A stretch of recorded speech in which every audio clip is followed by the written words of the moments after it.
Yes, a long time no see. Great to see you again. Yeah, likewise. Good to see you too, James. I think it's. I thought it was entertaining seeing Chance Labrie come up on the Zoom session here. I'm like, oh, are you doing your son's account here? Yeah. No, actually, I'm on mine, but I just want Chance, what's going on? Because usually I'll just push the link and it opens it up, and it just kept flipping me back to this other window, and I'm like, Chance, you're right there. Come here. It's like, oh, hang on a second. Let's just. So you Best. got me through it. Where You know. are we right I, now? Is this your home studio? yeah. Oh, very cool. So this is where like I recorded all my vocals, and then you go into another room, and then Chance has his drum set up there. And yeah, this is the vocal booths back there. And yeah, so I did all the beautiful shade of gray right here. Yeah. Wow, very Yeah. very cool. Looks awesome, man. Great to see you. Now, you guys Okay. just got done with this European tour on June the first or so. How in the heck did you find the time to work on, both the Dream Theater stuff and also a fourth solo record, James? That's crazy, man. So you probably heard the story. Like I ran into Paul Logue, who's Yeah. the chap that the Scottish chap that I wrote this entire album with. And I had done Eden's Curse right back in 2011 on No Holy Man. Yeah. And so we just have to serendipitous meeting, but there's a reason for everything, I think. I don't know. Maybe I'm wrong. I don't know. Who cares? Am I right? Am I wrong? No, I think you're right for sure. Right. And so, at that point I said, hey, there's this ugly freaking virus. Supposedly it's going to rear its ugly head. So if that happens, you want to get together. And he was like, let's do it. We've been talking about it for a decade, And I said, well, I'm thinking acoustic. And I want to go the acoustic. I want to challenge myself. I want to do something different. I want to be experimental. He's like, I'm completely behind you 100%. Let's do it.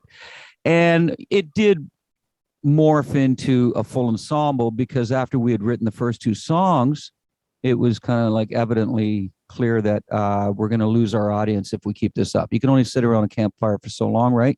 Sure. And Yeah. listen to somebody strum their guitar and sing. So I knew that we had to make it a little bit more multidimensional sonically. But I found the time. So we started that. We got in touch with each other March 15th of 2020, and we started work. I had a ton of ideas, musically, lyrically, melodically, and I just keep throwing them at Paul. And then Paul came back, and he's a phenomenal musician. He had a lot of ideas, and it was just a matter of collaborating that. And I actually, in October of 2020, Dream Theater started writing our new album, A View from the Top of the World, and I did it right from here. Jave, it's Jave. Jave, yeah. Yeah, okay. Because you know what? Sometimes I mess with my head and I go, is it Jave or Jav? Right. But I thought no, Wave, Jave. Right. I got it. So anyway, so I did it from here because Dream Theater, the rest of the guys are down in the States. And I said, guys, it's going to be logistically a nightmare and physically a nightmare to get me down there. Let's do it here. They pumped me in. I had them pumping through with, the speakers and everything. It was great. I said, you might have created a beast here. I really like this. Yeah. And then we were able to start writing that album. Pardon? Yeah, you're totally not alone. There have been so many artist interviews that I've done in the span of the last 12 months or so as things have slowly started to open back up. Mm-hmm. Putting out a new record, and I'm like, well, you really didn't have a chance to all get together in the studio, and so many people are just swapping stems here and there, or going via ISDN or some other form of technology to have this thing all come together. The album, right. Beautiful Shade of Gray. Now, I've had philosophical discussions with a lot of people over the span of the last many years. Oh, I know that's you. I had lunch with you. I know all about you. Yeah, I appreciate that. I'll take it as a compliment. Oh, it is a compliment. Trust me. Yeah, you are an intellect, my friend. Concepts of hardened opinions and division and tolerance, and how I've always, personally never tried to be black or white as an individual, and how much of that mentality of leaning into the gray, which is a line that I've ripped off from Dustin Kensrue of the band Thrice, has to do with the new album, or am I completely off base there? Well, no, you're not. I mean, the thing is with me, with that title, Beautiful Shade of Gray, it's the human condition. Yeah. And so what you're talking about is things that we all are a reflection of all of our experiences through life. And it's how we interpret things, it's how we process things that makes us and shapes us as to who and what we are. The way that you and I speak to one another, the way that you and I interact with one another, or anyone else in our lives, or life, and so it to me, I thought it was a perfect phrase to sum up what I was talking about lyrically. And it's that we are this beautiful entity, and that we are so complex. And the gray being that, yes, there is a lot of moments of ambiguity throughout our life, but at the same time, the gray also metaphorically speaks of the sadness that we all carry around with us. Mm-hmm. And we all do have this in our very core, and it's a sadness. And I think it stems from the fact that, I don't know when it happened with you, Jave, but I think I was around 8 or 9, and all of a sudden I was with a bunch of cousins, all uncles, aunts, and all that. And it just hit me for whatever reason that day that, oh my God, these people won't be around forever. Yeah. So this is brief. And it flipped me out. And I had a big talk with my parents, and, oh my God, why are you thinking so profoundly at your age? You got to settle down, and like they're, Jesus, what's wrong with this kid? There's nothing wrong. I just tapped into it. And so that is, we carry around this sadness because of mortality. And I think that, unfortunately, too many people carry it around and they let it consume them.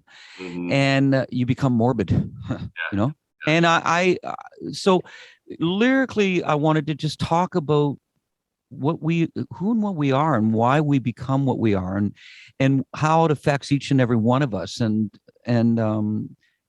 just really kind of explain it in my own way, that we are this beautiful, complex,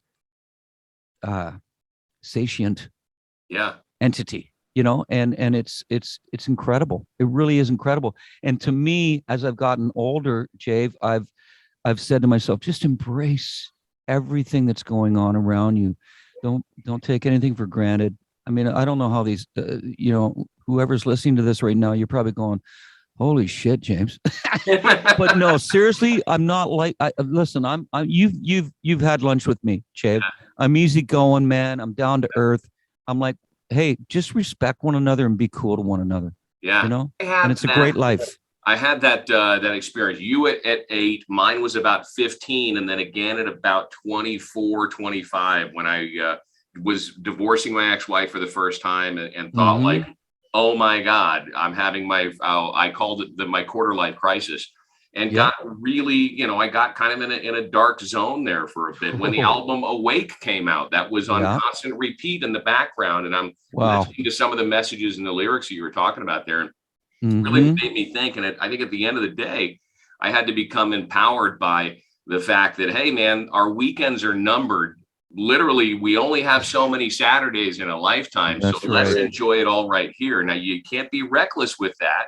You can't go off the grid and go, rock star in it and abuse your body, but you have to really enjoy and try and be in the moment, knowing that, it could be your last. And if you have things that you want to do, you were talking about in your track by track video about your brother passing away, and how they thought they had all this time and the family, and eventually, we're going to retire and then enjoy our time one-on-one. Well, exactly. And how many people do you know that how many people do you know that are in the same situation? Exactly. They thought that they had all this time in front of them, and go off into the sunset, and it's just going to be us, and we can grow old together. Guess what? Not in the cards. And it's very, very unfortunate, and it's reality. It's so, like I'm saying, like you're saying, just take every moment and freaking cherish it. We don't know what awaits. Nobody has the definitive answer. I don't care who you are on this planet. Hey, listen, you want to believe something, you want to be a part of something. Hey, I'm 100% behind you. And if that makes you feel connected and it makes you feel wonderful, then you should do it. Do it. We all need to find something that makes us feel connected and makes us feel bigger than what we actually are. Absolutely. And to me, it didn't come until I had to live at least 4 decades before I started seeing things that way, because like you just said, you went into a dark spot. Trust me, Jave, I went into a dark freaking tunnel. and it was long. Mm-hmm. And finally saw the light with the help of my wife and all that other stuff and some good friends. And, you know, we all can easily become prey to that. So anyways, hey, you're a great guy. You're in a great spot. I'm in a great spot. Yeah. But it takes a lot to get there. Right. And it's not that we're not going to face more challenges along the way. Of course we are. Yeah. That's just being a human being. Yeah. Anyway, so let's bring it back to center. Sure. Marco, some really excellent lead guitar work on this record. Mm-hmm. And you've got your boy Chance playing on the album. How cool was it to have that come together with your son jumping in and playing drums on the album? And was it just completely organic, or was it because the lack of, hey, we can't get such and such drummer, my boy's got a kit set up right back here, what do you think about jamming in on stuff? Or have you and your son always played together, just hanging out at home? Yeah, well, I mean, yeah, we're always talking music. He's always showing me stuff. I'm showing him stuff for sure. Yeah. You know, and we're big music buffs. There's no doubt about it. But no, actually, it was Paul Logue who said, I want to work with your son. He suggested it. He says, I love your son's band, Falsette. Yeah. I think he's an amazing drummer. He's very musical. I've heard him speak in interviews, and he's extremely knowledgeable. And I think that he'd be perfect for this. And I said, well, better coming from you, Paul, because if I said it, it's like I'm forcing the card, you know, yeah, like, it's forced. Come on, Dad, forced. Really? Yeah, exactly. Right. So Paul asked him, and Chance was like, I'm in. And it was so cool because, you know, all I had to say to him is I said, because of the type of album that we're creating, I want you to listen to John Bonham. Yeah. I want you to listen to Larry Mullen from U2. Mm-hmm. And he was like, I already know those players, you know, and I have listened to them, and I think they're brilliant at what they do. And it's because of them that the music hits you like it does rhythmically. And I said, exactly. So I said, you don't have to be superfluous. You don't have to be this like incredible technician. I need you to be solid. I need you to really support these songs for what they are calling for, and nothing more, nothing less. And he was on it. He actually became co-producer because he also sat down with us in the arrangements. Hey, let's trim some fat here, guys. No, where are you going? And he kind of kept us thinking about it all the way through. And he was such an integral piece. Everybody was. I mean, Christian Polkinen on keyboards was essential to bringing the atmospheric feeling in the album, and playing, you know, the Hammond and the organ and the piano and all that. And it just enriched these songs tremendously. And to have Marcos Foley, like you said, what a phenomenal guitar player. And I love the guy. I've been working with him since 2004. You know, he came into my life. And then you have Paul, who's just an incredible human being, for one thing. Just wow, man, he's opened my eyes to just being cool. And he's just so talented. It was so effortless for us to go through the motion of creating what became this album musically, and just the ideas flowing back and forth, and it was incredible. And once again, Jave, we had to do this. You know, he lives in Scotland, just outside of Glasgow, and here I am in the vicinity of Toronto, Canada. So it was beautiful. Thank God for technology. Yeah, no doubt. And being able to make that happen. So listen, James, that begs the $1 million question. And I know Dream Theater has got to always take the front seat, at least I would imagine. But any chance you guys would do a limited run of solo shows with the studio lineup of musicians in what remains of 2022? No. So thank you for asking that question. Definitely. So what's happening is there's a promoter, a reputable promoter in Europe that work with, and what they want to do is they want to take this out live. We're going to do 2 or 3 weeks of select dates starting in the UK, going throughout Europe as far as we can. Mm-hmm. And they want me to actually play in cathedrals and small castles. Wow. And they want it to be something very intimate, about 1,000 people a night. Yeah. Make it a very exclusive event. And yes, acoustic with all these players. And I might even bring in some other musicians that would be, you know, just make it a little bit more rounded. Yeah.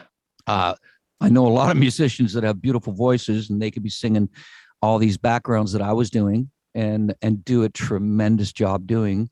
so, and then I wanted to, there's promoters over here in the North America that are excited about that, but they're telling me to, James, we still have the COVID hangover. Can we just think about this for 23? Don't think about it now. We're just overwhelmed and things are, a shit show is what I was told. Yeah. So anyways, yes, Jave. So that's in the works and I can't wait. I'm really excited. I really want to bring this out. And the fans the same way. They're very, very excited. They want to see this live.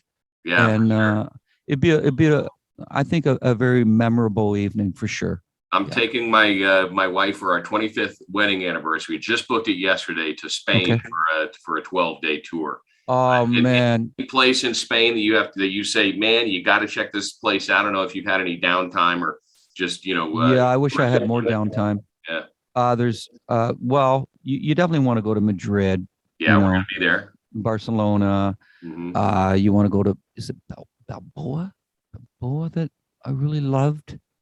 I don't know. Valencia. You know what? Here's the thing, Jave. I've been going to Spain for the last 30 years, and you're going to see more in those 12 days than I have in 30 years. I believe it. It's really, everybody goes, you get to see the world. Not really. I see a little bit of the. Pardon me. The hotels of the world, perhaps. And if we have a day off, we're right in the center of the city, so I'll go. And with me, it's no alcohol. I don't smoke or whatever like that when I'm on tour. I love wine and beer when I'm home, but whatever. I abstain from that on the road because I want to be clear. And so for me, my big, exploring is going to a cafe and having a cappuccino, and then people watching, which is a great event each and every time. Yeah. But you are going to absolutely love it. The people are beautiful. They are so hospitable. The food and the drink is incredible, and you're not going to want to leave. You're not going to want to leave. I'm so glad you're doing that. Oh my God, get excited because it's going to be amazing. For sure. So let's go to the first single, "Devil in Drag." It obviously is a banger, and it almost refers to an individual that appears one way on the outside, but is completely different on the inside, or maybe they've grown into something different because circumstances, they become bitter, whatever else. Without naming names, I'm curious, is this written about a particular individual or is it purely fiction? It's purely fiction. Okay. But it's basically about a person that started out with morals and ethics and was brought up in a good family. Yeah. And then greed, selfishness started to seep into its makeup and became narcissistic. And a lot of us know an individual like that in life, right? I mean, we. Yeah. And there's a lot of them in the music industry. Trust me. For sure, no doubt. Right, and I'm sure you've you've interviewed them. Yeah, for sure. But it's So that's basically the gist of that lyric. Yes. Okay. But you tapped into it. You mentioned. You asked Chase, take a listen to John Bonham, and you do have a Led Zeppelin cover on the album. I've got a buddy here in the building. I was playing it pretty loud in my office the other day. He's had an entire career in classic rock, and he's like, "What in the hell is that? Who in the hell is committing sacrilege by all of a sudden doing a Led Zeppelin cover?" And I said, "Hang on, man, come here. This is like a tribute. Yeah. Listen to the vocals. You did a superb job on taking such a great song and the Robert Plant vocal. Did you ever fear any backlash of taking on such a superstar, legendary song and band?" No, I mean, if anything, all the fans.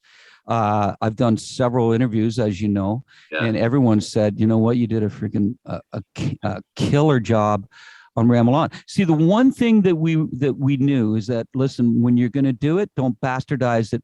Yeah. Like you are going to do it like it was done. Mm-hmm. Don't start bringing in Ramble On. You'll get crucified, and you should, because that music is. They're one of the greatest bands that ever existed. Their music's timeless. can listen to any of their songs and get, if they came out today, they'd blow the doors off everyone. Everybody be like, who the hell is this? And they used to record those albums in 2 weeks. Yeah, I know, right? Like, what the hell? That's rock and roll. That's brilliance, you know?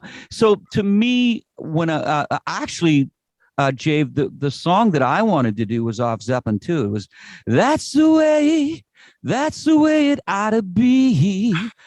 Don't you know that? And that's where I wanted to go. And then Paul Lowe goes, wait a second. I saw an interview with you, and you were saying one of your all-time favorite Zeppelin songs is Ramble On. And I said, it is. Yeah. It is. Why the hell aren't we doing that? I said, okay, I'm convinced. Let's go. Yeah. Let's just do it. And I just always thought that was a classic. I still remember hearing that as a kid and go, what? Yeah. Oh my God, man! I think maybe especially with your vocal, your high end, to do something like Communication Breakdown would be really, really cool to hear. Yeah, man. So much material, James, that I'm curious, and forgive me for being daft. Have you ever tried to tackle a Steve Perry song? I used to be in 1986. For 6 months, and then I got into another band working with a writer at the time, so I dropped it. But I was in a band called Positive Touch. Okay. I created this Journey band called Positive Touch, and we went out and we did all Journey.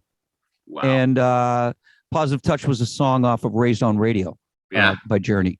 Yeah. And I just, Steve Perry, come on, one of the all-time greatest vocalists. What a flippin' voice. Oh my God, the guy's incredible. And so yes, I sang many, many, many, many Journey songs. And, at the time when I was doing this, I could sing that stuff. And listen, all due respect, listen, it's phenomenal vocalizing by Steve Perry, but I was able to do it. No problem. I was just like, no problem. We can do whatever song you want. Let's go for it. And, so I was in this band. We did some shows here, there, and everywhere around Toronto area and the outskirts, but it was called Positive Touch. Yeah, and I had a great time. Actually, when I auditioned for Dream Theater, I sang Love and Touch and Squeezing. I said, hey guys, you know any Journey? And they said, what do you know? And I said, Love and Touch and Squeezing. And that was, I think, the first song that I sang. And then I started singing songs from When Dreamin' Day and Night. And then I started singing a couple songs that they had been working on for Images and Words. But the first song was me just wailing. And they were like, after the song, they went, what? What the hell just happened? And I said, well, I just thought maybe that might create a real good mood for the rest of the night. And it did. It was good call, man. Something worked. Any singer you'd be personally maybe a little starstruck to meet, either alive today or a singer from the past? Well, definitely from the past. If I had met Freddie Mercury, I think I would have been acting just a little goofy. Yeah, no doubt. Hey James. Hi. And there's several. I mean, I'd love to meet Steve Perry. I'd love to meet Steven Tyler. I'd love to meet Lou Gramm. From Foreigner. What a phenomenal voice. What a freaking tone. Yeah.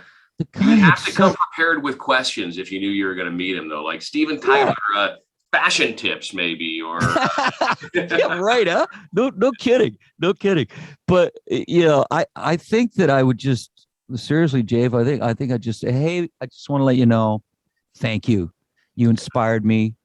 I am, I developed into what I eventually became because of you. When I was a kid, I was just, and they're probably gonna go, when you were a kid, how old are you now, man? Yeah, right. But and it's but there's, I'd love to meet even Rod Stewart. I love his voice. Nat King Cole, I'd love to have met him. What a freaking gorgeous, silky, smooth voice. Oh my God, I can't. So many, right? Oh yeah, I met Rob Halford, and he was amazing. I met Robert Plant. So when we wrote in 1995 Dream Theater, we went on this big festival tour. And check this out, Jave. So it was Page and Plant out there with their band. And then it was us, Rod Stewart, Joe Cocker, Elton John, Black Crowes, Sheryl Crow, and several other freaking artists. But can you believe that? What an eclectic lineup. That was a festival, and we were like in front of 40,000 people. And here's my meeting with Robert Plant. So, like I told you earlier, I don't smoke.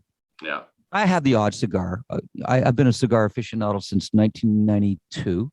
Okay. But I don't every day or anything like that. So every so often I treat myself to that. But I don't drink. So I was in this after we had performed, we were in this great big tent, and there was a bar set up. It was just for like the artists. So I'm in there and I'm sitting there, and I'm drinking a soda water. Okay. And this guy comes up beside me. I didn't even look. He says, "Hi, mate. Do you have a cigarette?" And I said, "No." I look over and it's Robert Plant. I go, "Oh man, hey, how you doing?" He goes, "Yeah, you guys have been out with us." Yeah. And I said, "Yeah." He goes, "Well, good, man. Good stuff. Good stuff." He says, "And you're smart.